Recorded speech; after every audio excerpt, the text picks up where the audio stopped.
여러분, 성경을 읽고 이해한다는 것이 참 어려우시지요? 혹시 나는 성경 읽으면 100%다 이해가 됩니다, 너무 쉽습니다 하시는 분 혹시 계시는지 모르겠습니다. 여러분, 목사인 저는 어떨까요? 저도 어렵기는 마찬가지입니다. 그래도 신학대학교와 또 대학원 졸업을 했고요, 더더군다나 신약학을 전공을 했었고요, 저는 또 성경 연구를 지금까지 꽤 열심히 한다고 노력했던 사람 중에 한 사람인데도요, 때로는 어제 읽을 때와 오늘 읽을 때 이 말씀이 다르게 받아질 때가 많습니다. 분명 어제는 확실히 이해했는데 오늘 읽으면 무슨 말씀인지 전혀 이해가 가지 않을 때가 굉장히 많습니다. 부끄럽게도 말이지요. 하지만 한편 달리 생각해 보면 이런 생각도 듭니다. 그래, 그게 맞지, 그게 당연하지. 왜 그렇습니까?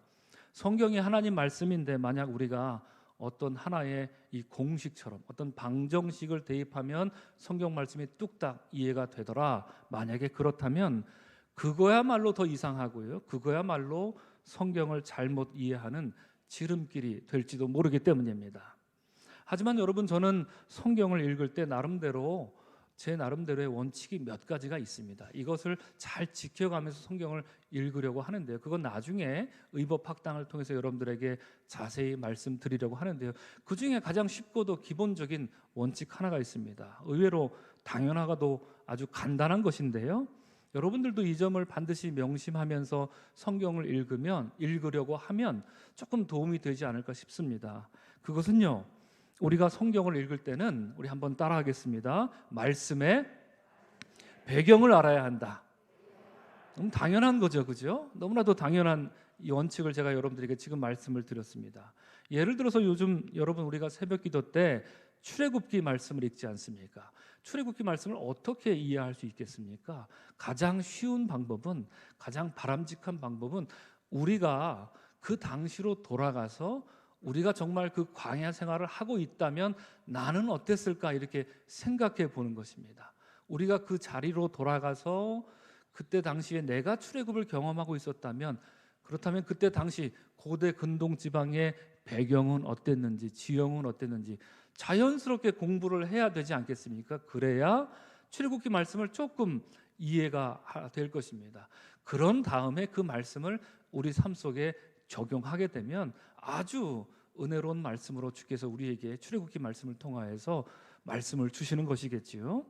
또 하나 더 예를 들어보면, 이 말씀은 좀 어렵지요. 요한계시록 어떻습니까? 여러분, 나는 요한계시록 읽으면 그냥 다 술술술 암송이 되고 이해가 됩니다, 이러신 분 혹시 계신가요? 안 계시겠죠. 없으리라 생각합니다.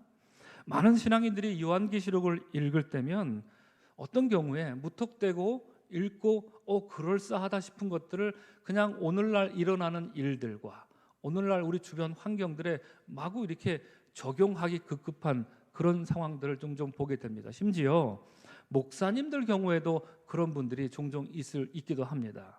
하지만 여러분, 요한계시록은요, 분명히 1장 4절에서 저자가 밝히는 바와 같이 요한계시록은 요한이, 반모섬에 있던 요한이 아시아에 있는 7교회에 보낸 무엇이죠? 편지입니다. 편지요. 편지라는 것은 수신자가 있다는 얘기예요. 그 수신자를 염두에 두고 썼다는 얘기죠. 그걸 생각하지 않고 고스란히 곧장 그냥 문자적으로 우리 삶 속에 이걸 적용한다라는 것은 좀 잘못 읽는 것이다, 그런 말씀을 드릴 수 있습니다. 어떤 상황이 당시에 벌어졌던가요? 멀쩡하게 잘 지내던 옆집 이웃 사람이 갑자기 로마 군인에게 잡혀가서는 사자밥으로 던져졌다는 얘기를 듣는 겁니다. 이유는요, 기독교인이기 때문에. 또 옆집에 살아가는 우리 순이가 갑자기 로마 군인에게 잡혀가서는 끔찍하게도 화형을 당하는 일이 일어난 겁니다, 실제로. 왜요? 이유가 무엇이었을까요? 예수가 그리스도라고 고백했다는 죄목 때문에. 얼마나 끔찍한 일입니까? 그런 박해를 당하면서도 당시 초대교회 성도들은 정말로 의젓하게, 그리고 정말로 당당하게 차라리 죽음을 택하지 예수 그리스도가 나의 주님이라는 그 고백을 절대로 거두지 않았던 것입니다.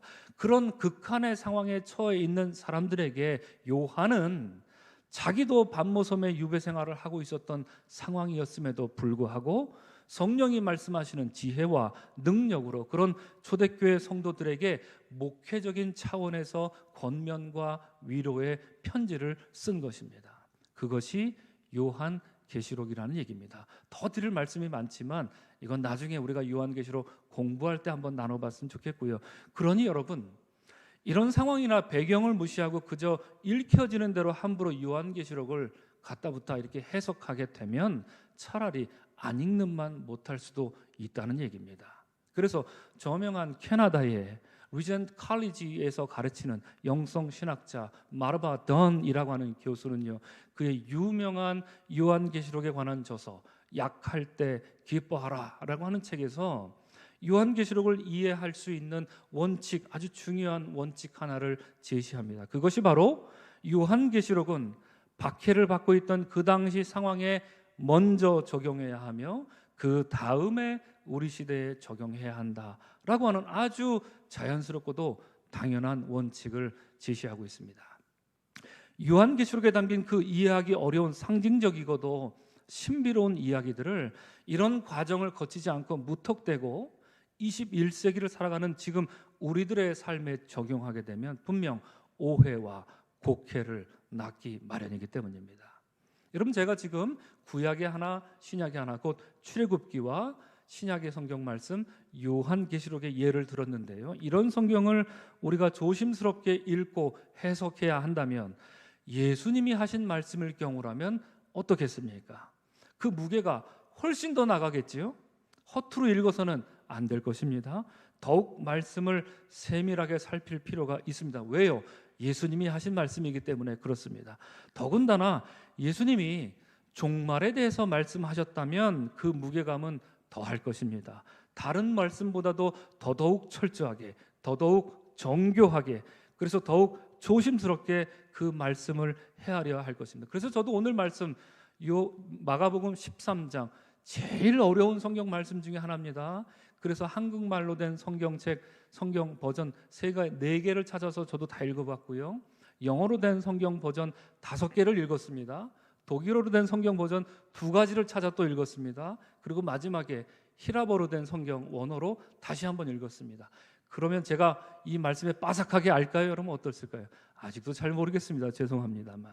그러면 여러분, 이런 점에서 오늘 본문의 말씀을 우리는 어떻게 이해해야 하겠습니까? 오늘 말씀은 예수께서 성전에 계시다가 한번 따라해 보겠습니다.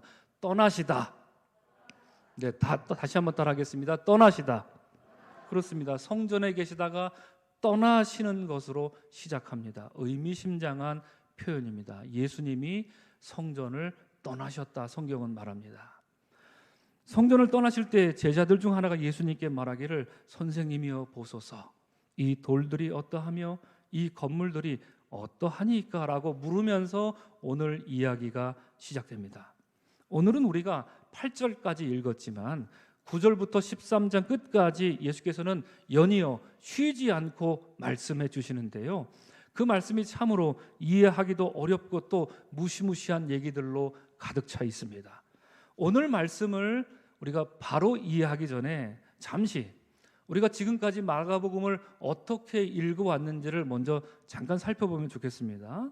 여러분, 지난 봄에 우리는 마가복음 1장으로부터 해서 오늘 13장까지 이렇게 왔습니다. 사역 초기에 예수님께서는 하나님 나라의 복음을 전하기 위해서 제일 먼저 하신 일이 무엇입니까? 바로 4명의 제자들을 불러 모으고 있습니다. 오늘 본문에 나오는 그 4명의 제자들이 예수님이 제일 처음 불렀던 그 4명의 제자들 동일 인물들이 나오는 겁니다. 부르셨습니다. 그리고 이후로 많은 병자를 고치시고 귀신을 내쫓는 놀라운 기적을 보여주셨습니다. 그런 일련의 일들에 이어서 예수님께서는 다방면으로 제자들에게 특별 훈련을, 특별한 가르침을 주셨는데 우리는 그것을 제자 훈련 이렇게 부릅니다. 그래서 마가복음의 상당 부분이 이러한 제자 훈련에 초점을 맞추고 있다 해도 무방합니다. 상당 부분이 제자들을 가르치기 위한 말씀이었습니다. 그러다 보니 여러분, 얼마나 제자들이 볼품하고 얼마나 제자들이 형편없는지 우리가 고스란히 반대로 그걸 읽을 수 있게 되는 것이지요. 이 훈련은 아주 강도 높은 특수 훈련과 같은 것이었습니다. 그것은 이제 곧 예수님이 이 땅에 없을 날이 올 터이니, 그렇게 되면 제자들은 예수님이 하신 말씀을 똑똑히 기억해야 되고요, 예수님이 육신으로는 눈앞에서 사라질지라도 늘 영으로는 함께하는 것을 믿고 담대하게 하나님 나라를 전할 수 있도록 가르치기 위해서 아주 강도 높은 특수 훈련을 제자들에게 보여주셨던 것이지요. 그 밖에 여러분, 최근에 우리가 지난 한 달 전, 두 달 전부터 읽어왔던 내용들 혹시 기억나는 것 있습니까? 여러분, 부자 청년 기억나십니까? 그렇죠, 기억나시죠? 그리고 눈먼 바디메오를 고쳐준 사건 기억나시지요? 그렇습니다.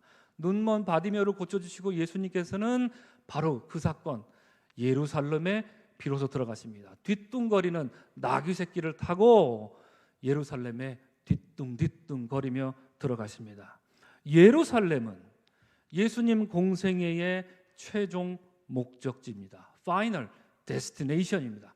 거기가 예수님의 최종 목적지입니다. 그 이야기가 마가복음 11장에 나옵니다. 예수님께서 예루살렘 성전에 가셔서 무엇을 하셨던가요? 그곳에서 성전 제사를 드린 사람들, 아이고 잘하고 있다, 기특하다 하면서 그들을 갸륵하다 말씀하셨던 거예요? 아니면 예수님께서 성전에서 하셨던 일은 무엇이었던가요? 아니었지요? 세상에나, 이게 정말 우리가 아는 예수님 맞나 싶을 정도로 예수님께서는 대노하십니다. 성전을 난장판으로 만들어 버리십니다. 그리고는 마가복음 11장 17절에서 말씀하시기를, 기록된 바 내 집은 만민이 기도하는 집이라 칭함을 받으리라 하지 아니하였느냐, 너희는 강도의 소굴로 만들었도다, 이렇게 꾸짖고 있습니다. 여러분, 예루살렘의 유대 성전을 향한 예수님의 평가가 이처럼 혹독했습니다. 곧 예수님은 예루살렘 성전이 강도의 소굴이 되었다 말씀하신 것입니다. 그것이 정말 강도의 소굴이 되었다면 어떻게 해야 하겠습니까? 당장 강도를 소탕해야 하시겠지요. 예수님의 판단이 그랬다는 얘기입니다. 하나님의 성전을 빙자한 예루살렘 유대 성전은 이제 더 이상 사용할 수 없다. 곧 용도 폐기되었다. 그 라이센스가 끝났다. 이렇게 선언하신 것입니다. 그래서 같은 본문인 마태복음 23장에서는요 37절 38절에서 예수님께서는 예루살렘아 예루살렘아, 선지자들을 죽이고 내게 파송된 자들을 돌로 치는 자여, 암탉이 그 새끼를 날개 아래에 모음같이 내가 내 자녀를 모으려 한 일이 몇 번이더냐. 그러나 너희가 원하지 아니하였도다. 보라, 너희 집이 황폐하여 버려진 바 되리라. 이렇게 탄식하면서 눈물 흘리시면서 예루살렘을 향해 기도하셨던 것입니다. 오늘 본문은 여러분, 이처럼 강도의 소굴이 되어버린 예루살렘 성전을 향해 탄식과 눈물을 흘리시면서 떠나고 계시는 그 예수님에게 카메라가 이렇게 집중하고 있는 것입니다. 예수님의 심정은 찢어질 듯 아팠을 것입니다. 하나님의 거룩한 성전이 이제 강도의 소굴이 돼 버렸고 더 이상의 가능성을 찾아보지 못한 예수님께서는 그 성전을 떠나고 계신 것이기 때문입니다. 그런데 그런 예수님의 속도 모르고 누군지 이름이 나와 있지 않았지, 만약에 누군지 알았으면 이렇게 한 대 줘받고 싶기라도 할 그런 제자 하나가 나서더니 이 성전이 얼마나 웅장하고 거대한 성전인지 감탄을 늘어놓고 있는 것 아니겠습니까? 눈치가 없어도 너무 없습니다. 여러분, 사실 예수님 당시에 예루살렘 성전은요 당대 최고의 건물이었습니다. 이스라엘의 최고의 건물 정도가 아니었습니다. 당대 그 어떤 건물과 비교해도 최고의 건물이었습니다. 솔로몬의 성전과도 비교할 수 없고요, 바벨론 포로에서 돌아온 수룹바벨이 지었던 그 재건된 성전과도 비교 자체가 안 됩니다. 더 나아가서 여러분, 이 세 번째 유대 성전, 그 세 번째 예루살렘 성전은요 당시 천하를 호령하던 로마의 황제가 살던 그 황궁보다도 더 화려하고 그 황궁보다도 더 웅장했던 건물이었습니다. 그래서 유대인들은 스스로 그 건물을 바라보며 자평하기를, 천하는 무너질지라도 이 성전은 영원하리라 이렇게 소리치면서 환호성을 질렀던 것이지요. 그렇습니다, 여러분. 이 제3의 유대 성전은 예수님이 태어나시기 20년 전에 착공해가지고요, AD 63년에 완공됐습니다. 그러니까 총 공사 기간이 얼마나 될까요? 83년에 걸쳐서 지어진 건물입니다. 전체 크기는 오늘날 축구장의 몇 배 정도 되나 될까요? 20배가 됩니다. 전체 크기가요. 이것은 당시 예루살렘 도시의 6분의 1 정도의 규모였다고 합니다. 그래서 오늘 예수님의 제자 중 하나가 선생님이요, 이 돌을 보소서 이렇게 호들갑을 떨면서 얘기하고 있지요. 그 돌의 크기는 얼마나 됐을까요? 역사학자 요세푸스에 의하면 그 돌의 크기는 길이 13m, 너비 4m, 높이 6m. 그러니까 여러분, 우리 교회 회중석 이 회중석 하나가 돌 하나의 크기였다는 얘기입니다. 말이 됩니까? 보신 적 있으십니까? 이렇게 큰 돌을요? 실제로 그랬다는 역사적인 팩트입니다. 그렇게 큰 돌을 바라보니 아이고, 저라도 좀 그랬을 것 같아. 한 번이라도 더 보고 싶을 것 같아요. 그 건물 보면 와, 기가 막히다. 이게 정말 이야, 어마어마하다. 저도 그랬을 것 같습니다. 무게가요, 그 돌 하나에 400톤이라고 합니다. 그러니 놀랄 법도 합니다. 크기도 컸지만 그게 다가 아닙니다. 이 제3 유대 성전은요, 문이며 벽이며 천정이며 할 것 없이 온통 금으로 도배가 됐습니다. 그리고 그 어마어마한 금이 그 성전에 보관이 돼 있었습니다. 유대인들이 앞서 말한 것처럼 천하는 무너질지라도 이 성전은 영원하리라 이렇게 말할 법도 하다 그 말입니다. 그런데 말입니다, 그렇게 여느 유대인처럼 감탄하고 있는 제자들을 향해서 예수님이 2절에서 말씀하십니다. 우리 한번 찾아서 우리 다 같이 함께 읽어보면 좋겠습니다. 2절입니다. 시작.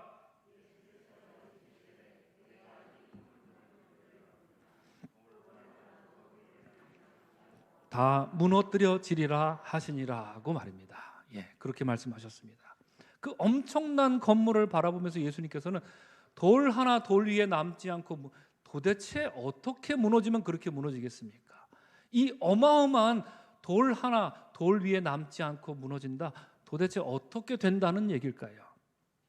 사람들은 천하는 무너질지라도 이 성전은 영원하리라 했지만 예수님의 평가는 혹독하기만 했습니다. 이 성전은 더 이상 쓸모없다 이것입니다. 이 유대 성전은 곧 무너뜨려지리라 이렇게 말씀하셨습니다.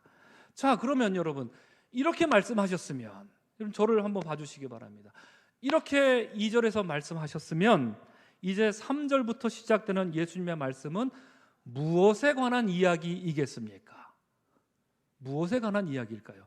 그 성전이 어떻게 무너질지 이것을 말씀하실까요? 아니면 세상의 종말에 대해서 말씀하실까요? 당연히 이 성전이 어떻게 무너질 것인지에 대한 가르침을 하시겠지요. 당연할 것입니다. 다시 말씀드리면 당연히 예루살렘 성전 멸망에 관한 말씀을 예수님이 하실 것입니다. 지금까지 마가복음에서 보여주신 예수님의 모든 이야기가 이 예루살렘 성전의 멸망으로 집중된다는 얘기입니다. 여러분, 그거 반드시 기억하셔야 됩니다. 그걸 잊어버리고 13장 읽으면 이게 마치 세상의 종말 얘기하는 것 같아요. 인자도 나오고 뭐 가증한 것 이런 용어가 나오면 갑자기 이 말씀이 예수님이 예루살렘 성전의 멸망에 대해서 하신 말씀이라는 걸 잊게 됩니다. 그리고 엉뚱하게 이걸 요한계시록과 막 갖다 붙이게 된단 말입니다. 그러면 안 된다는 얘기입니다. 제가 말씀드리는 거 아시겠죠? 이런 이해를 건너뛰고 오늘 본문이 마치 세상 종말에 관한 말씀인 것처럼 마구 해석을 하면 곤란하다는 얘기입니다. 물론 중간중간 뜨문뜨문 보면 마치 세상 종말에 관한 말씀인 것처럼 보이는 표현들도 나오곤 합니다. 또 일면 그렇게 해석될 수도 있습니다. 일면 그럴 수도 있습니다. 실제로 여러분, 예루살렘 성전이 파괴되었을 때 AD 70년에 파괴되었을 때 그 끔찍한 참상은 마치 세상의 종말과도 같았습니다. 정말로 무시무시했고요, 정말로 끔찍끔찍했습니다. 구약 성경에 나오는 예루살렘 성전의 멸망과는 비교가 되지 않는 끔찍한 참상이 실제로 벌어졌습니다. 여러분 생각해 보십시오. 몇 날 며칠을 굶어서 몇 시름을 굶어서 먹을 게 없어서 자기가 낳은 자식을 솥에 물을 넣고 끓여서 잡아먹는 그 애미의 심정이 어떠했겠습니까? 이런 일이 가당키나 합니까? 어떠합니까? 상상도 할 수 없는 일이지요. 그런데 예루살렘 멸망할 때는 그런 일이 벌어졌습니다. 자기 자식을 잡아먹고 그것을 다른 사람들과 나눠 먹는 일이 벌어지는 상황, 세상의 끝이라고 말해도 무방하겠지요. 그러니 이렇게 무시무시한 예수님의 종말에 관한 말씀이 나오는 것입니다. 예루살렘 멸망에 관한 말씀이 나오는 것입니다. 그러나 다시 말씀드리면 기본적으로 여러분, 마가복음 13장은 세상 종말에 관한 이야기는 아니라는 얘기입니다. 이것은 기본적으로 다시 말씀드리자면 전적으로 저 화려할 대로 화려한 예루살렘 유대 성전이 이제 곧 파괴될 것을 예수께서 미리 경고하고 있는 말씀입니다. 그래서 3절 말씀을 보시면 예수께서는 제자들 중에 베드로, 야고보, 요한, 안드레 이 4명의 제자들을 데리고 예루살렘 성전 맞은편에 있는 어디로 갔다 하시지요? 감람산으로 갔다 말씀하십니다.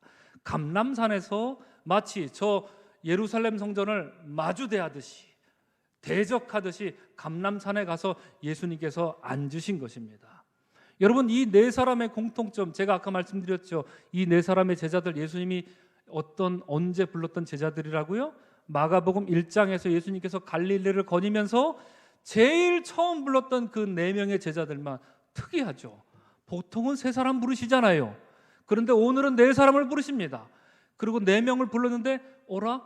그렇지, 우리 제일 먼저 불렀던 제자들이지 했던 겁니다.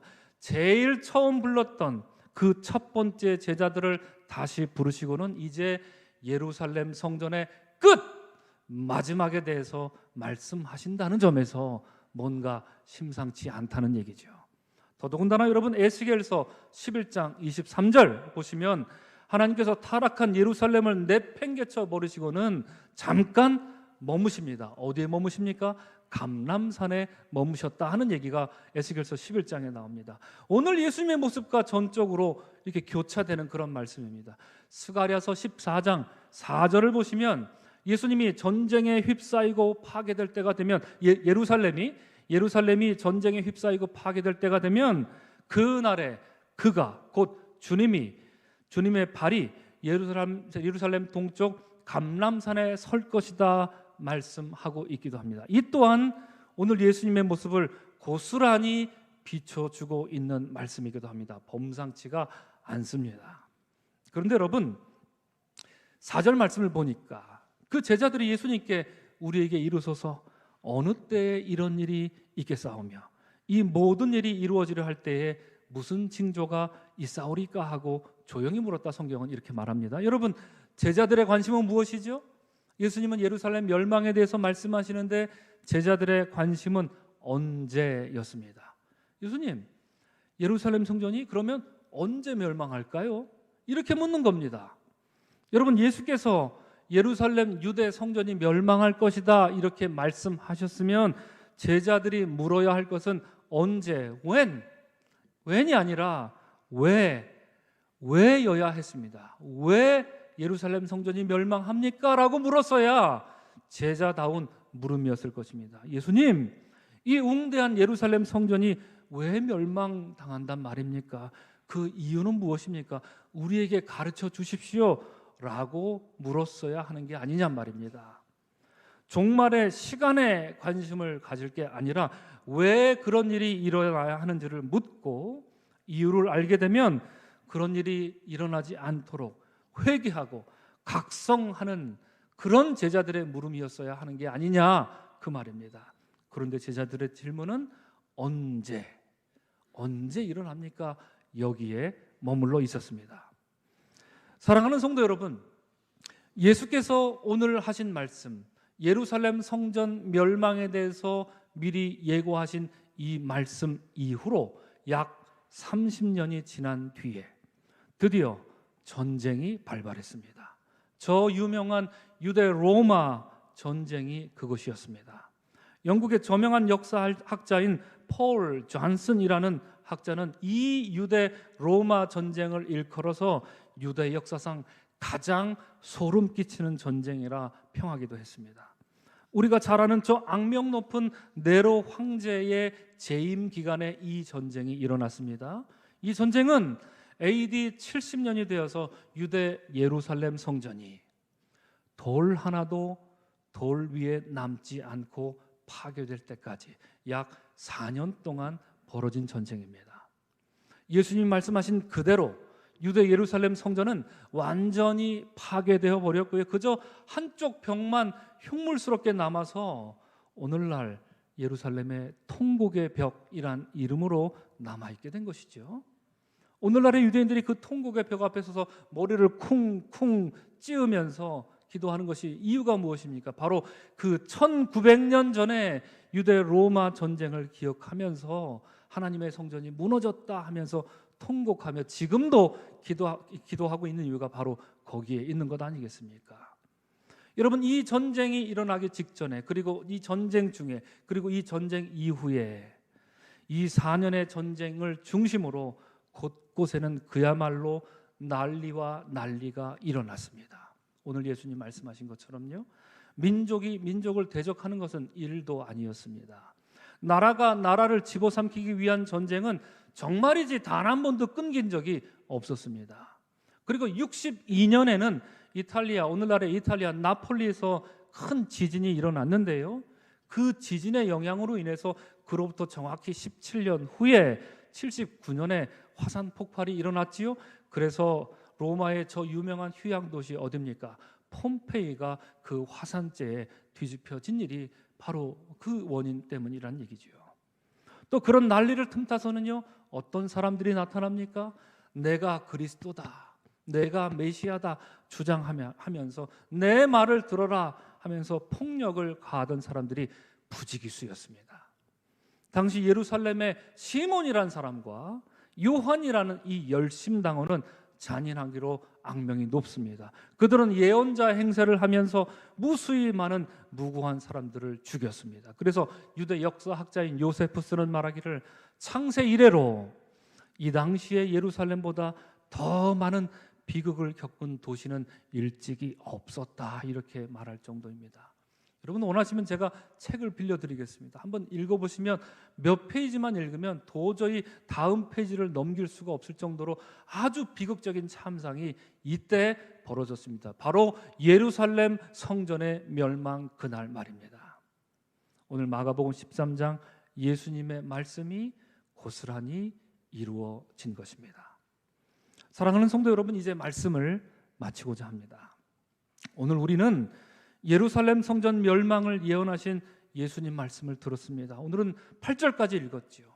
그 날이 있기 전에 어떠한 일이 일어날까 말씀하시면 9절부터는 그 날이 있은 이후에는 이런 일이 일어날 거다 이제 예언하시는데 1.1획도 틀림없이 고스란히 예루살렘 멸망 때에 이루어졌습니다. 이 말씀을 들었습니다. 그 말씀은 고스란히 적중했습니다. 그것은 예수께서 요한복음 2장 19절에서 너희가 이 성전을 헐라 내가 사흘 동안 일으키리라 말씀하신 것도 이루어진 것입니다. 허물어진 성전을 사흘 만에 일으키신 사건, 여러분, 이것이 무엇이었습니까? 예수님의 부활 사건이었습니다. 그리하여 이제 하나님이 예배를 받으실 곳은 이제 더 이상 예루살렘 꼭대기에 세워진 저 유대 성전이 아니라 부활하신 그 주님의 몸에 힘입어 세워진 교회가 된 것입니다. 곧 예수께서는 새로운 선교를 자신의 몸된 교회를 통해서 이루어 나가신다는 얘기입니다. 그것이 오늘 말씀에서 이루어진 것입니다. 사랑하는 성도 여러분, 그러므로 이제 우리는 예루살렘아 예루살렘아 울부짖는 주님의 소리에 귀를 기울여야 합니다. 혹시 주님은 오늘날 우리 교회들을 향하여서 이처럼 탄식으로 울고 계신 것은 아닌가 해서 말입니다. 만약에 주님이 서강아 서강아 이렇게 울고 계신다면 그 찢어질 듯한 주님의 심정은 어떠하겠습니까? 예루살렘아 예루살렘아, 그렇게 우셨던 주님의 탄식을 오늘 우리는 우리를 향한 주님의 탄식으로 들어야 할 줄로 믿습니다. 그 옛날 예루살렘 성전을 용도 폐기하셨듯이 지금 저 어딘가에 서 있는, 저 어딘가에 앉아 계신, 저 어딘가 감람산에 앉아 계신 예수께서는 그와 같은 눈으로 오늘날의 교회를 바라보고 계신 것은 아닐까, 그런 생각을 지울 수 없기 때문입니다. 그리하여 사도 바울은 권면합니다. 두려움과 떨림으로 너의 구원을 이루라. 히브리서는 말합니다. 서로 돌아보아 사랑과 선행으로 권면하며 모이기를 피하는 어떤 사람들의 습관과 같이 하지 말라, 이렇게 말씀하고 있습니다. 사랑하는 서강의 성도 여러분, 여러분들은 주님의 몸된 교회의 지체로서 예수 그리스도의 사랑을 전할 사명자들임을 잊지 마시기를 주의 이름으로 축복을 드립니다. 주님의 피값으로 세우신 이 교회에서 하나님을 영과 진리로 예배하며 주께서 맡겨주신 그 거룩한 사명을 겸손히 준행하는 우리 모두가 될 수 있기를 주님의 이름으로 축복을 드립니다. 우리가 여러분 그럴 수 있다면 오늘 구약성경 다니엘서가 뭐라고 축복하던가요? 12장 3절 이렇게 축복합니다. 많은 사람을 옳은 대로 돌아오게 한 자는 별과 같이 영원토록 빛나리라. 다니엘서가 그렇게 축복하고 있습니다. 우리가 그럴 수 있다면 이 축복의 말씀은 우리를 향한 축복의 말씀일 것입니다. 그러나 여러분, 그 사명은 쉽지 않습니다. 환난이 있을 것이고요, 그것을 방해하는 시험이 있을 것입니다. 그리고 우리가 감당하기 어려운 고난의 상황도 우리 삶 속에 펼쳐질지 모릅니다.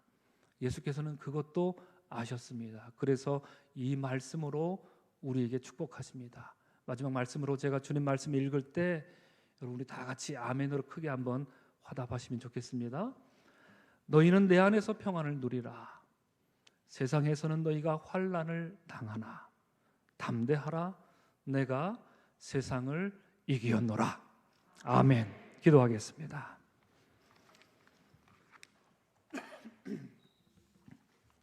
사랑의 하나님, 감사합니다. 오늘 자격 없는 우리들을 이 거룩한 주의 몸된 성전에 불러주셔서 하나님을 예배하게 하시니 감사합니다. 주님, 2000년 전 유대인들 그 유대 성전을 바라보며 예루살렘아 예루살렘아 눈물 지으며 탄식하셨던 예수님의 마음을 우리가 느끼길 원합니다. 주님, 우리를 어떤 시선으로 바라보시는지, 오늘 교회를 향하여 주님 이 세상 어느 감람산에 앉아서 탄식하며 계신 것은 아닌지 우리로 겸손히 주님의 마음을 헤아리게 하시고, 부족하나마 최선을 다하여서 주께서 우리에게 말씀하신 그 놀라운 사명을 하나씩 하나씩 믿음으로 준행하는 우리 사랑하는 서강교회 성도들 될 수 있도록 인도하여 주시옵소서. 감사하고 축복하며 예수님의 이름으로 기도합니다. 아멘.